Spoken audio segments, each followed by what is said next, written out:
Hello friends, welcome back to my channel KY education. कैसे हो आप सब? आई होप आप सब अच्छे होंगे। लास्ट वीडियो में हमने मौर्य प्रशासन को डिस्कस किया था। उससे पहले वाली वीडियो में हमने मौर्य राजवंश को डिस्कस किया था। जो मौर्य सम्राट है, कौन कौन से शासक हुए, किन्होंने शासक किया। फर्स्ट चंद्रगुप्त मौर्य है, फिर बिंदुसार उनको, फिर सेकंड वीडियो में हमने मौर्य प्रशासन को, और ये मौर्य साम्राज्य के ऊपर लास्ट वीडियो है। इसमें हम डिस्कस करेंगे मौर्य कला के बारे में, और अशोक ने जो दम्भ की नीति अपनाई थी उसके बारे में हम डिस्कस करेंगे। अगर आपने इससे वीडियो से पहले वो जो पहले दो वीडियो है उनको देखे जरूर, ताकि आपको मौर्य साम्राज्य अच्छे से समझ में आएगा। उसके बाद ही आपको एक कला भी अच्छे से समझ में आएंगी। तो चलिए स्टार्ट करते हैं आज का टॉपिक, मौर्य कला। ये कला है। कला क्या है, हम पहले कला को समझते हैं। कला क्या है? हम इंडस वैली सिविलाइजेशन में हमने कला का विकास देखा था। वो एक छोटे पैमाने पर देखा था, हमने छोटे स्तर पर देखा था। इंडस वैली सिविलाइजेशन थी, वो एक नगरीय सभ्यता थी।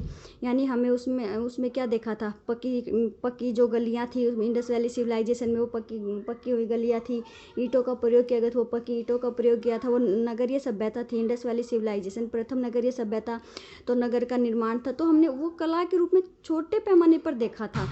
मूर्तियों का निर्माण भी हमने इंडस वैली सिविलाइजेशन में देखा था। और इंडस वैली सिविलाइजेशन के पतन के बाद एक तरह से उस कला का भी पतन हो जाता है। वैदिक कल्चर में कला का विकास नहीं हो पाता, कला विकसित नहीं हो पाती, और उसका पतन वहीं पर हो जाता है इंडस वैली सिविलाइजेशन के साथ ही। लेकिन जो सही तौर पर या नए पैमाने पर अगर हम देखें तो उसका कला का विकास हमें मौर्य काल में देखने को मिलता है। मौर्य काल से कला का विकास स्टार्ट हो जाता है, एक सुव्यवस्थित रूप से, संगठित रूप से, जो आज के टाइम एट प्रेजेंट टाइम तक भी हमारी बनी हुई है या चल रही है वही कला। तो अगर हम ये माने कि मौर्य कला का कला की स्टार्टिंग हम कहाँ से मानेंगे? तो मौर्य कला से ही हम मानेंगे, मौर्य काल से ही मानेंगे। कला का सही रूप में विकास हम मौर्य काल से ही मानते हैं, जो अब तक भी बनी हुई या चलती आ रही है। तो आज है हमारा टॉपिक मौर्य कला। अशोक ने जो अशोक क्या करता था? जो उपदेश देता था, जो राज्य के हित के लिए, जो राज्य के लोगों के लिए जो उपदेश देता था, उनके हित के लिए जो कार्य करता था, उनको राज्यादेश यानी राज्य के लिए जो आदेश देता था, हम वो कहते हैं राज्यादेश बोलते हैं उस चीज़ को। और अशोक उस चीज़ को क्या करता था? शिलालेखों पर, स्तंभ लेखों पर, गुफा लेखों के द्वारा हमें वो देखने को मिलते हैं। तो अशोक ने उन पर वो अपने कार्य उत्कीर्ण किए हैं। धर्म के लिए जो उन्होंने कार्य किए हैं, धर्म के हित के लिए, धार्मिक लोगों की सुरक्षा के लिए जो कार्य किए हैं, वो इन्होंने शिलालेख और स्तंभों लेखों पर लिखवाए हैं। तो फर्स्ट करते हैं शिलालेख। तो फर्स्ट है हमारे शिलालेख। ये शिलालेखों की संख्या कितनी है? 14। जो अशोक के शिलालेख मिले हैं वो हमें 14 मिले हैं, संख्या में 14 प्राप्त हुए हैं।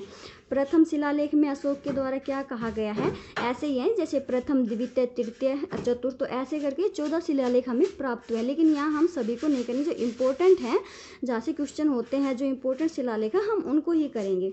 जो प्रथम शिलालेख है उसमें क्या कहा गया है? अशोक के द्वारा पशु बलि की निंदा की गई है।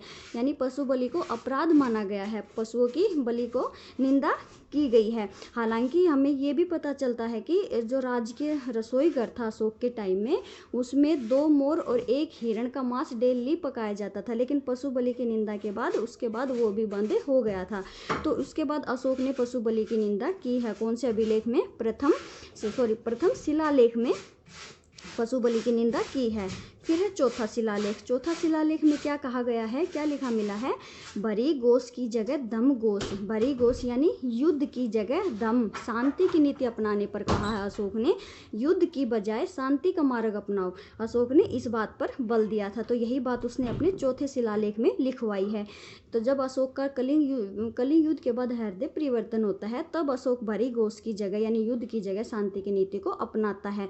तो वही बात उन्होंने अपने चौथे शिलालेख में लिखवाई है कि युद्ध की जगह शांति को अपनाओ, शांति से ही हर चीज को निपटाओ। तो ये बात उसने बताई है। फिर 5वें शिलालेख में अशोक ने क्या किया था? धर्म महामात्रों की नियुक्ति। इस बात का हमें उल्लेख मिलता है, धर्म महामात्रों की नियुक्ति। धर्म की सुरक्षा के लिए, धर्म का प्रचार प्रसार करने के लिए, धार्मिक लोगों के हितों के लिए अशोक ने क्या किया था? धर्म महामात्रों की नियुक्ति की थी। यह बात हमें पता चलती है 5वें शिलालेख से। फिर है इम्पोर्टेंट है 7वां एवं 8वां शिलालेख। इसमें क्या कहा है, इसमें बताया गया था तीर्थ यात्रा का उल्लेख। अशोक ने क्या किया, अशोक ने बौद्ध धर्म को अपनाया था। प्रारंभ में अशोक क्या था, शैव धर्म को मानता था, यानी शिव का उपासक था। उसके बाद अशोक ने बौद्ध धर्म को अपनाया था। उसके बौद्ध धर्म के प्रचार प्रसार के लिए भी कार्य किए थे। उसने अपने बेटे और बेटी को भी बौद्ध धर्म के प्रचार प्रसार के लिए भेजा था। तो अशोक ने स्वयं भी, जब वो बौद्ध धर्म को अपनाता है तो प्रचार प्रसार के लिए उसने स्वयं भी, क्योंकि जब तक वो स्वयं कुछ कार्य नहीं करेगा तो जो प्रजा है वो कैसे उनसे सीखेंगी। तो प्रजा और राजा को ही देख के तो कार्य करती है। तो अशोक ने भी क्या किया था, यात्राएं की थी बौद्ध धर्म के प्रचार प्रसार के लिए। तो तीर्थ यात्रा का उल्लेख किया है, जो उसने बौद्ध धर्म के प्रचार प्रसार के लिए जो यात्राएं की थी उसका वर्णन किया गया है। 7वें एवं 8वें शिलालेख में इस बात का जिक्र किया गया है। फिर लास्ट जो मोस्ट इंपोर्टेंट है वो है 13वां शिलालेख।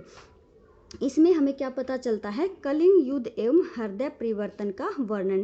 13वें शिलालेख में अशोक ने अपने जो शासन के 9वें वर्ष में जो कलिंग युद्ध किया था उसका वर्णन बताया गया है, उसका वर्णन किया गया है। और कलिंग युद्ध के बाद जो हृदय परिवर्तन हुआ था अशोक का, उसके बारे में जिक्र किया गया है। कलिंग युद्ध में क्या हुआ था, 1.5 लाख के आसपास लोग बंदी बना लिए गए थे, मारे भी गए थे 1 लाख के आसपास लोग। तो उसको देखकर अशोक को बहुत दुख होता है और उसका हृदय परिवर्तन होता है। और तभी वो बड़ी गोश्त की जगह दम गोश्त की नीति अपनाता है। यानी वो सोच लिया, उसने ये मान लिया था कि अब वो जीवन में युद्ध नहीं करेगा और धार्मिक नीति, शांति की नीति अपनाएगा और उसी के मार्ग पर चलेगा। तो ये थे इंपॉर्टेंट शिलालेख, प्रथम, चौथा, 5वां, 7वां एवं 8वां और 13वां शिलालेख। शिलालेख क्या होते थे, यानी पाषाण पत्थरों पर जो लेख लिखवाए जाते थे उनको बोलते हैं शिलालेख। इन शिलालेखों की खोज सर्वप्रथम की गई थी 1750 में। इनको खोज तो लिया था 1750 में, लेकिन पहली बार इनको पढ़ा क्योंकि इन पर जो लिपि, जिस लिपि में मिले हैं, ये ब्राह्मी, अक्रोस्टिक, ग्रीक एवं अरमाइक लिपि में मिले हैं। ये हमारी हिंदी, इंग्लिश, ये जो देवनागरी लिपि उसमें नहीं थे ये। तो सबसे पहले इसको पढ़ा गया था 1837 में जेम्स प्रिंसेप के द्वारा। जो सफलता प्राप्त हुई वो हमें जेम्स प्रिंसेप के द्वारा 1837 में इन लेखों को पढ़ने में सफलता मिली हमें। शिलालेखों पर ब्राह्मी, खरोष्टिक, ग्रीक एवं अरमाइक लिपि का प्रयोग किया गया था। ये जो हमें शिलालेख ये मिले हैं, इन पर कौन कौन सी लिपि का प्रयोग किया गया था, ब्राह्मी, खरोष्टिक, ग्रीक एवं अरमाइक लिपि में हमें मिलते हैं। क्योंकि जो मौर्य साम्राज्य था, बौद्ध धर्म भी था, वो अफगानिस्तान, पाकिस्तान तक था, तो वहाँ पर यूनान का एरिया भी लगता था। तो वहाँ पर यूनान में कौन सी थी, अरमाइक लिपि थी। तो हमें अरमाइक लिपि का भी, हमें ग्रीक अरमाइक लिपि का भी हमें अशोक के शिलालेखों पर प्रयोग देखने को मिलता है। ये जो खरोष्टी लिपि थी ये दाएं से बाएं लिखी जाती थी। ये जो खरोष्टी लिपि थी ये दाएं से बाएं लिखी जाती थी। और ये जो ब्राह्मी लिपि थी ये बाएं से दाएं लिखी जाती थी। तो हमें इस बात को याद रखना है, ब्राह्मी लिपि बाएं से दाएं लिखी जाती थी और खरोष्टी लिपि दाएं से बाएं लिखी जाती थी। अगर हम सबसे जो अधिक प्रचलित जो लिपि थी जिसका प्रयोग हमें देखने को मिलता है अशोक के शिलालेखों पर, वो थी ब्राह्मी लिपि। तो इन अभिलिपियों का अशोक के शिलालेखों पर प्रयोग किया गया था, जिक्र किया गया था, इन लिपि का प्रयोग किया गया था। फिर आते हैं स्तंभ लेख। अशोक के द्वारा जो स्तंभ लेख लिखवाए गए थे उनकी संख्या मिली है 7 संख्या में मिले हैं स्तंभ लेख। फर्स्ट है सारनाथ स्तंभ, जो मोस्ट इंपोर्टेंट है, सारनाथ का स्तंभ, जिस पर क्या है, 4 सिंह बने हुए हैं, 4 शेरों की आकृति बनी हुई है। जो हमारा राष्ट्रीय चिन्ह है, हमारा देश का राष्ट्रीय चिन्ह है, वो कहाँ से लिया गया, वो यहीं अशोक के जो सारनाथ स्तंभ है वहीं से लिया गया है। अशोक जो राष्ट्रीय चिन्ह है वो ये सारनाथ स्तंभ से ही लिया गया है। अगर हम उन शेरों को, जो 4 शेर हैं उनकी आकृति है, अगर हम सामने से देखें, साइड से देखें, तो हमें 3 ही शेर दिखाई देता है। जो चौथा शेर है वो हमें दिखाई नहीं देता। तो कई बार क्वेश्चन भी पूछ लिया जाता है, जो सारनाथ स्तंभ पर जो 4 सिंह की आकृति है या जो राष्ट्रीय चिन्ह पर जो आकृति है सिंह की, उनकी संख्या कितनी है, तो हम ये बोल देते 3 है, लेकिन नहीं, उनकी संख्या 4 ही है। वो हमें दिखाई 3 देते हैं सामने से, लेकिन उनकी संख्या 4 है। उन सिंह के नीचे फिर क्या बने हुए हैं, 4 पशुओं की आकृति और बनी हुई है। कौन कौन से हैं, घोड़ा, हाथी, सिंह और बैल। आप इनको ऐसे हेलो से याद कर सकते हो, हॉर्स, एलिफेंट, लॉयन और ओक्स। आप इनको हेलो से याद कर सकते हो, जो 4 पशुओं की आकृति बनी हुई है। फिर इस स्तंभ पर एक 24 तिलियों वाला चक्कर भी बना हुआ है। ये कॉमन सी बात है, ये आप सभी को पता ही होगी। 24 तिलियों वाला जो चक्कर है वो भी इसी स्तंभ पर बना हुआ है। तो ये है सारनाथ का स्तंभ, जो है इम्पोर्टेंट है। फिर सेकंड स्तंभ लेख कौन सा है, टोपरा स्तंभ लेख। यह कहाँ से प्राप्त हुआ था, अंबाला से प्राप्त हुआ था। फिर थर्ड है मेरठ स्तंभ लेख। फिर है फोर्थ है इलाहाबाद स्तंभ लेख। फिर फिफ्थ है सांची का स्तंभ लेख। ये पूरी तरह से डिस्ट्रॉय हो चुका है, यह पूरी तरह से नष्ट हो चुका है जो सांची का स्तंभ लेख है ये।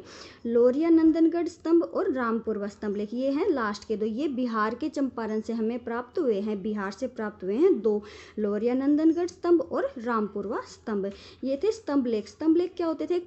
ये पिलर टाइप में होते थे। स्तंभ लेख जो होते थे ये पिलर टाइप में होते थे, पाषाण से पत्थरों से बने हुए थे, पिलर टाइप में होते थे। फिर है गुफा लेख। हमें अशोक के लेखों में फिर हमें किन के बारे में पता चलता है? गुफा लेखों के बारे में भी हमें पता चलता है। अशोक ने गुफाओं को पहाड़ियों को काटकर, पहाड़ को काटकर गुफाओं का निर्माण कराया गया था। अशोक ने बराबर की पहाड़ियों को काटकर गुफा का निर्माण करवाया गया था। वो किन के लिए? आजीविक संप्रदाय के लिए किया गया था। अशोक ने लास्ट में जीवन में ऐसा माना जाता है कि आजीविक संप्रदाय को अपना लिया था, क्योंकि अशोक का जो पिता था बिंदुसार, वो आजीविक संप्रदाय को मानता था। तो अशोक ने बराबर की पहाड़ियों में आजीविकों के लिए अशोक द्वारा निवास स्थान बनाया गया था। बराबर की पहाड़ियों में गुफा का निर्माण करवाया गया था। फिर बाद में अशोक का जो पुत्र होता है, उसका पुत्र होता है कुणाल और उसका पुत्र दशरथ। तो अशोक का जो पुत्र होता है दशरथ, उसने किन पहाड़ियों में? उसने नागार्जुन पहाड़ियों में गुफा का निर्माण करवाया था। अशोक ने तो करवाया था बराबर की पहाड़ियों में, और दशरथ ने करवाया था नागार्जुन पहाड़ियों में गुफा का निर्माण करवाया था आजीविकों के लिए, आजीविक संप्रदाय के लिए। आजीविक संप्रदाय की स्थापना मक्खली पुत्र गोसाल के द्वारा की गई थी। तो ये वही आजीविक संप्रदाय था। फिर है स्तूप। ऐसा माना जाता है कि अशोक के द्वारा 84,000 स्तूपों का निर्माण करवाया गया था। ये संख्या में ज़्यादा है, मतलब इस बात पर विश्वास करना मुश्किल है, कुछ ज़्यादा ही है, लेकिन हमें ऐसा पता चलता है कि अशोक के द्वारा 84,000 स्तूपों का निर्माण करवाया गया था। स्तूप क्या होते थे? स्तूप बौद्ध धर्म से संबंधित क्षेत्र थे, जहाँ पर बौद्ध भिक्षुओं के जो अवशेष थे उनको रखा जाता था स्तूपों में, उनको रखा जाता था स्तूपों में। इनकी आकृति कुछ ऐसी होती थी, इस टाइप की आकृति होती थी स्तूपों की। और फिर इन स्तूपों का है ना घेराव किया जाता था। यह घेराव स्टार्टिंग में तो लकड़ी से किया जाता था, लेकिन बाद में इनका घेराव पाषाण से या पत्थरों से किया जाने लगा। तो जो मोस्ट इम्पोर्टेंट जो दो स्तूप है वो कौन कौन से हैं? सांची का स्तूप और बरहुत का स्तूप। तो स्तूप थे बौद्ध धर्म से संबंधित, बौद्ध भिक्षुओं के जो अवशेष रखे जाते थे वो होते थे स्तूप। फिर है नेक्स्ट है राजप्रसाद। राजप्रसाद क्या था? यह राजमहल था। जो मौर्य काल का जो राजमहल था वो भी बहुत फेमस था। चंद्रगुप्त मौर्य का जो महल था, जो विदेशी यात्री थे, जो इतिहासकार थे, उन्होंने उसकी तुलना जो देवी देवताओं का महल होता है ना उससे की है कि इतना शानदार या भव्य महल था। चंद्रगुप्त मौर्य के टाइम में जो महल था, वो महल हमें कहाँ से प्राप्त हुआ? पाटलिपुत्र से, जो उस समय मौर्य साम्राज्य की राजधानी हुआ करती थी। पाटलिपुत्र से ही वो राजप्रसाद प्राप्त हुआ है। वो किससे बना हुआ था? वो 80 स्तंभों वाला था। उस महल में 80 पिलर थे। तो पिलर हैं वो तो पत्थरों से ही बने होते हैं, तो 80 पिलरों का प्रयोग किया गया था उस महल को बनाने में। और जो उस पिलर को तो बनाने में किया गया था पत्थर का प्रयोग, लेकिन जो उस महल की छत थी वो बनी होती थी लकड़ी से। तो वो इतना शानदार था उस टाइम का वो महल कि उस महल की तुलना देवी देवताओं से की गई है। तो ये भी क्वेश्चन कई बार हो जाता है कि पूछ लिया जाता है कि जो राजप्रसाद है वो किससे बना हुआ था या उसमें कितने पिलर का प्रयोग किया गया था? तो 80 स्तंभ यानी 80 पिलर का प्रयोग किया गया था, और जो छत होती थी वो लकड़ी से बनी होती थी। फिर नेक्स्ट है हमारा अशोक का दम। फिर है अशोक का धम्म। कलिंग युद्ध के पश्चात जब अशोक का हृदय परिवर्तन होता है तो वो धम्म की नीति अपनाता है। तो अशोक के द्वारा जो धम्म नीति अपनाई गई थी, वो अशोक का जो धम्म था वो एक तरह से सभी धर्मों का सार था। वो खाली बौद्ध धर्म से रिलेटेड नहीं था, उसमें सभी धर्मों का हमें सार देखने को मिलता है। तो एक तरह से अशोक था वो सहिष्णु शासक था, वो सभी धर्मों का उसमें सार था, सभी धर्मों के लिए उसमें कार्य किए गए थे। तो उस अशोक था वो सभी धर्मों को मानता था, सभी धर्मों का सार था, जो बौद्ध धर्म के साथ साथ नैतिकता पर बल देता था। तो अशोक के द्वारा जो धम्म की नीति अपनाई गई थी वो सभी धार्मिक पक्षों के लिए अपनाई गई थी। अशोक ने धर्म प्रचार के लिए क्या किया था? पुत्र महेंद्र एवं पुत्री संघमित्रा को श्रीलंका भेजा था। अशोक ने बौद्ध धर्म के प्रचार प्रसार के लिए अपने पुत्र और पुत्री को भी श्रीलंका भेजा, बौद्ध धर्म के प्रचार प्रसार करने के लिए।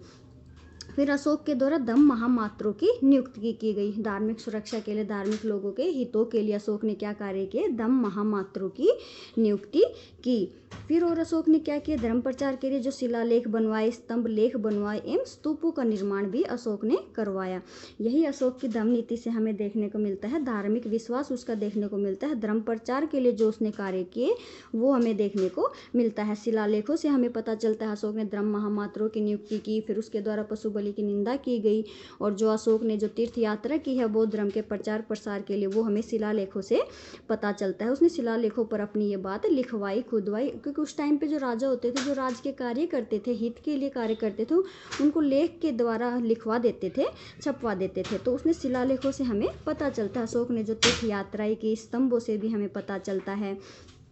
तो इनके द्वारा हमें पता चलता है अशोक ने धार्मिक प्रचार प्रसार के लिए जो कार्य किए। फिर अशोक के द्वारा धर्म यात्रा की गई। 10वें वर्ष में अशोक के द्वारा बोध गया की यात्रा की।